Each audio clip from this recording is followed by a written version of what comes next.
Deux nouvelles fonctionnalités de Google Chrome qui peuvent s'avérer utiles. Bonjour, je suis Cédric du site formation informatique avec Cédric.fr et comme je viens de vous l'indiquer, on va regarder deux nouvelles fonctions arriver avec le nouveau Google Chrome.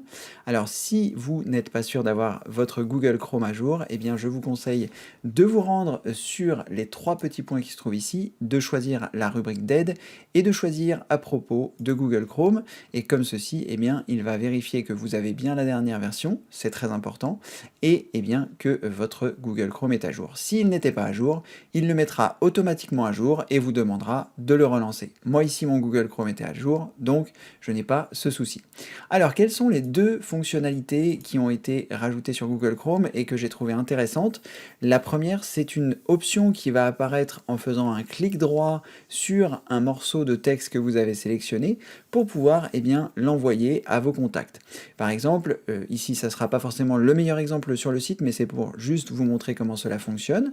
Je vais me rendre ici sur la page d'accueil du site, ensuite je vais sélectionner cette partie du texte qui me paraît intéressante à envoyer à quelqu'un.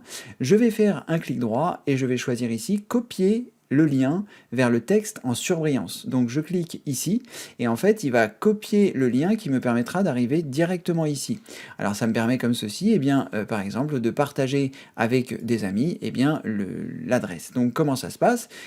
Je copie-colle l'adresse à l'endroit de mon choix, sur un mail par exemple si vous voulez partager quelque chose avec vos amis, et quand ils vont cliquer sur le lien, ils arriveront, vous voyez, automatiquement sur la zone qui est en surbrillance, tout en laissant le reste du contexte. Ce que je veux dire par là, c'est que vous auriez très bien pu, sur la partie précédente que je vous ai montré ici, faire un clic droit, choisir copier, coller ce texte quelque part, et puis voilà, dire c'est ça qui est important sur cette partie du texte. Mais si vous souhaitez laisser le contexte de ce qui se trouve autour, alors là pour mon site c'est pas forcément pertinent, mais par exemple si vous faites une extraction d'un contenu sur Wikipédia, eh bien peut-être que la personne sera contente d'avoir l'information qu'elle recherchait, mais aussi d'avoir des informations connexes qui vont aussi apparaître sur la page. Donc c'est vraiment très pratique, on va le faire sur Wikipédia, comme ça vous allez pouvoir voir un petit peu comment ça se passe. Wikipédia, voilà. Je vais me rendre ici, on va faire n'importe quelle recherche sur l'informatique, voilà, et on va prendre n'importe quelle partie du texte, par exemple cette partie qui se trouve ici. Donc je la sélectionne, je fais un clic droit et je choisis copier le lien vers le texte en surbrillance. Alors attention, ça ne fonctionne qu'avec Google Chrome. Là, je suis sur Google Chrome, comme vous pouvez le voir. Ensuite, je vais me rendre sur Microsoft Edge. C'est comme si j'avais envoyé le texte à un ami. J'appuie sur la touche Entrée. Et là, automatiquement, il me met sur la bonne page de Wikipédia que j'avais, au bon endroit pour la surbrillance et sur la bonne page. Donc comme ceci, ça permet d'arriver directement au bon endroit, surligné, sur la page qui reste disponible pour la personne qui consultera ça. Donc j'ai trouvé que c'était une fonction qui était très pratique et qui vous permettait de faire ça.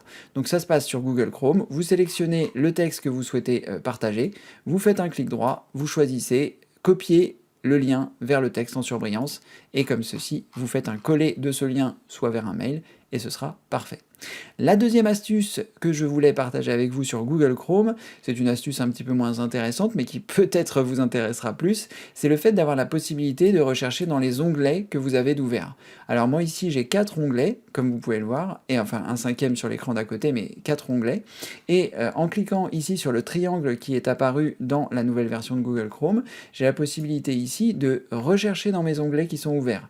Donc rechercher dans les onglets, si par exemple je cherche l'aide, je tape aide et comme ceci, il va me retrouver l'onglet qui correspond à l'aide que je souhaite. Et en cliquant dessus, il m'emmène directement sur celle-ci, ce qui me permet d'avoir accès à ce contenu. Donc par exemple, si vous avez 20 onglets ouverts et que vous avez du mal à retrouver, je sais pas moi, votre journal que vous aviez d'ouvert, vous taperez monde, et si vous aviez le monde d'ouvert, il vous mettra directement le bon onglet disponible.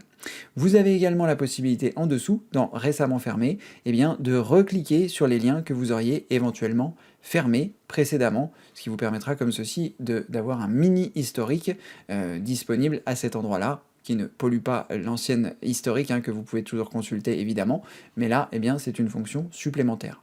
Voilà, une petite fonction de recherche ici des onglets qui sont ouverts. Si vous avez l'habitude d'en avoir 20 d'ouverts, ce sera pratique. Éventuellement, ce que vous avez fermé récemment, et comme ça, ce sera pratique aussi, si vous avez fermé un onglet, eh bien, il y a 3-4 clics de ça et que vous souhaitez le retrouver. Et puis, également, la fonctionnalité donc, du lien que vous pourrez rediriger. Voilà, c'était 2 astuces simples de Google Chrome, mais qui peuvent avoir leur intérêt. En tout cas, maintenant, vous savez désormais comment utiliser ces 2 astuces. Merci d'avoir regardé cette vidéo. Si cette vidéo vous a plu, n'hésitez pas à mettre un pouce en l'air.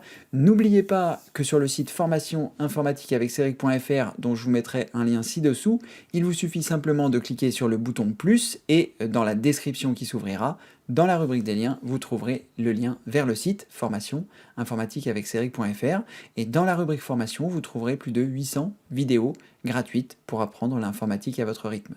Si vous êtes déjà autonome en informatique, pensez à toutes les personnes qui ne le sont pas autour de vous, vos parents, vos grands-parents, et n'hésitez pas à leur parler du site. Il y a plus de 800 vidéos gratuites pour apprendre l'informatique de A à Z. Si on est débutant, si on souhaite faire des recherches sur Internet efficacement, comment faire pour faire des sauvegardes et ne plus jamais rien perdre sur votre ordinateur, et le pilier numéro 4 également pour apprendre à réinstaller complètement Windows. Bref, si vous êtes déjà autonome, les personnes qui ne le sont pas, comme vous pouvez le voir, pourront le devenir, donc n'hésitez pas à partager le site avec vos amis. Merci d'avoir regardé cette vidéo, et comme le veut la tradition, je vous dis à très bientôt pour une prochaine vidéo bien sûr. Merci, au revoir.